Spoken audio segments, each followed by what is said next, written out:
Welcome, man. Welcome. Yeah, welcome. This is beautiful space of the cauldron. Shout out Black Magic Media. Yep, shout out to them. My name is Kendall Porter. This is Mom Simon. Everybody calls me Patch. co-host of this beautiful thing called the Smokehouse. We're getting started online in the community, and today we have a prominent OG, not an elder yet, of the community. Big bro. Johnson, appreciate having you here. Most definitely. We're gonna appreciate y'all having me. Absolutely, yeah. We're gonna get into some great conversation today. It's gonna be very smooth. But first, we wanted to learn a bit about not just your book, but more importantly, the title. Yeah. The title, so it captivated me a little bit. For those that don't know, you want to tell them what it is? Yeah. So I wrote a book called "Love Me Black." Right, it's right here on my shirt. Y'all can see it. Up the shirt with the merch. Yeah. So always got to represent. But the title of the book is essentially a play on the phrase "Love Me Back." Mm-hmm. And so, man, when you want somebody to love you back, you're looking for reciprocation. Mm-hmm. And since the book is, focused on Black love and the entrenched in Black community and how it operates in Black families, the title "Love Me Black" is so appropriate because when I look at a brother, when I look at a sister, when I look at my wife, when I look at my kids or anybody else in the Black community, it fits. Mm-hmm. Too often we don't have enough love in how we operate. We kind of been operating on if you can do this for me, cool. Trying to see what we can get out of each other, and not trying to see if we can get love out of each other. Right. Tangibles or attention or bullshit, like, maybe some products. But moving. Ain't no other products, guys. Yeah. But, moving away from the idea of, not of trying to see what I can get, and trying to see what we can contribute, trying to see how cyclical love works. And the best way to do that for me was to put all of my thoughts about it into a book that I can give to somebody to say, hey, love me black. Even the title, not the title, even the cover of the book is amalgamation or what you call it? Collage. There you go. It's a collage of Black couples who I've been able to witness love through or whatever. Whether I'm seeing they love or whether they're loving on me or, or even me and my wife are on the cover.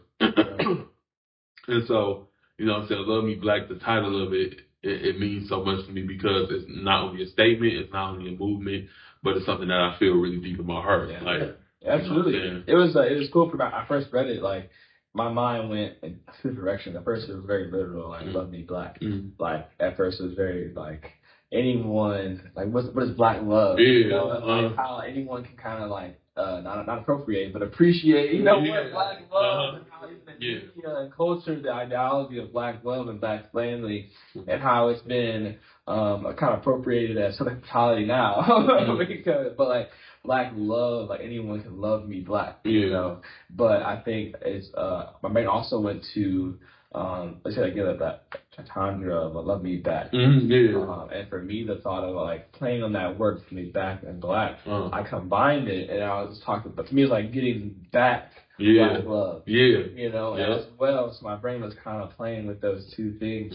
And how the importance of bringing back black love and that concept where it is must be black, which is like that concept, which that kind of playing with like that black love, that essence of that culture, that how to bring that back. Because it's here still. It's still here. It's not gone yet, but that the foundations of that require us to look back and go forward and to recapture and create history and create the future at the same time. And I think it's so powerful that, to love someone black and to love me back, I have to go back and look forward at the same time. Exactly. It's that biblical principle of Sankofa. And I think I've been doing a little nerdy research about like the concept of time in that area, like West Africa, and how time like flows backwards.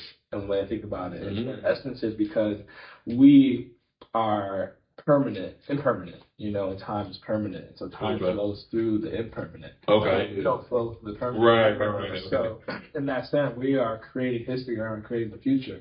Our events dictate what the past will be, not what the future is becoming. Now I think I'm looking backward. So in order to keep what Black love is, we look back and created it, not recreated it, but we kind of re-embodied it in ourselves today. Respecting our ancestors, we re-embodied it. It's like, because when I ask you what Black love is, it's probably not necessarily all your own words. It's the ideology of the past that you grew up in a household. Exactly. So you're re-embodying the past in the present moment by creating the future, but really you're re-embodying these old traditions and things that are super invaluable, and that's embodied in like all those couples that are on the book. So Love Me Black, like it's so multifaceted. You can play with it so many different ways, but it really is that. I think that a little balance. And I really do try to hint on that in the book, because one of the things that you just said is like essentially recentering love to the Black community, and that's literally like a statement from my book where I say like the goal of this book is to create a movement that recenters love into the center of the black community. And we use that as a power source from which we operate. So whenever we get lost, whenever we feel empty, we go back to love to refuel. And love is purpose, love is choice, love is intention. And so when we go back to it, we refuel, we like, okay, we go back to re-embody that. Exactly. That foundational element of the community is that going back to it. Love me back. Oh, it's so tough because you're asking somebody in a way that could be pleading, it could be obligatory. You have to love me back. We have that in the community too. We got that. You gotta love me back because you gotta love me back. Some of that Black love, you gotta love me back right now. I'm fighting for you. 100%. But that tough love. And you gotta love me. You gotta love me Black in order for me to, really stand on it. You gotta be reciprocal. And I think that we also challenging that love where like sometimes in our community love can be very conditional, but it's actually unconditional. Exactly. We gotta remember that when the community was under so many stresses, trials and tribulations, all we had was love. Black Wall Street, these Black communities that have been historically, well now no longer with us, but historically were thriving.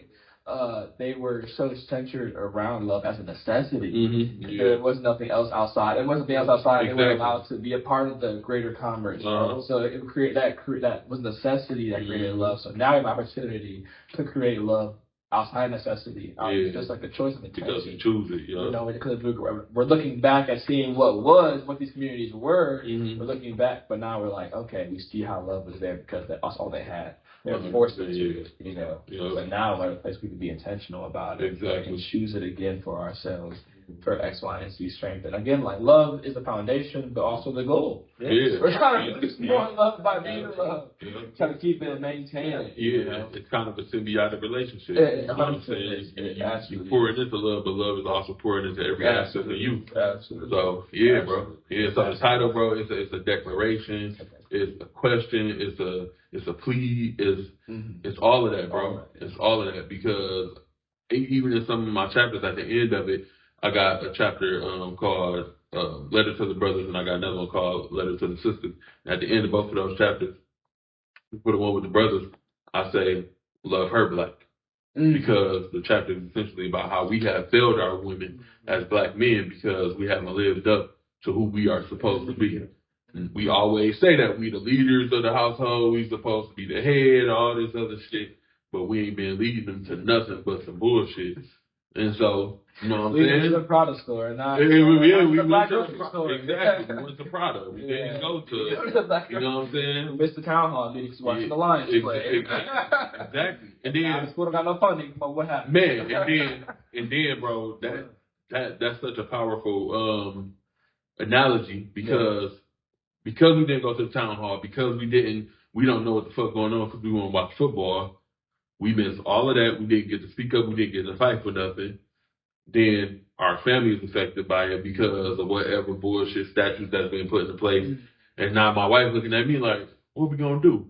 And I got to look at my wife like, I don't know what we're going to do. Make this parlay, I guess. Lose some more money. If I do, we're going to go back to my grocery store. Man, and so bro, it all revolves around love. And a huge part of love is intention. And when you're intentional and purposeful, bro, you create an environment where so much positivity and love can exist, bro. The same coin of symbiotic is interconnected. You know, and interconnected. That has to be reciprocal. Yeah, and that interconnectedness that relations do have is that I'm feeding you, you're feeding me. But we are all one system. Exactly. We all are relatives, and that's the other part where Black love is super concentrated around men as you do through the lens of brotherhood or sisterhood. You know, we're heavily centered around that lens because I think for the community, the best way for us to reshape what love is, even for like men, even very masculine love. And I think that's like interesting lens. You know, I think Black community. I lost my train of thought first. But bro. So that fraternal love, that brotherly love that we have for each other always should be present, and we shouldn't hide away from it, because sometimes, like one of the words you said was masculine, bro. One of the most masculine things you can do is be unapologetic.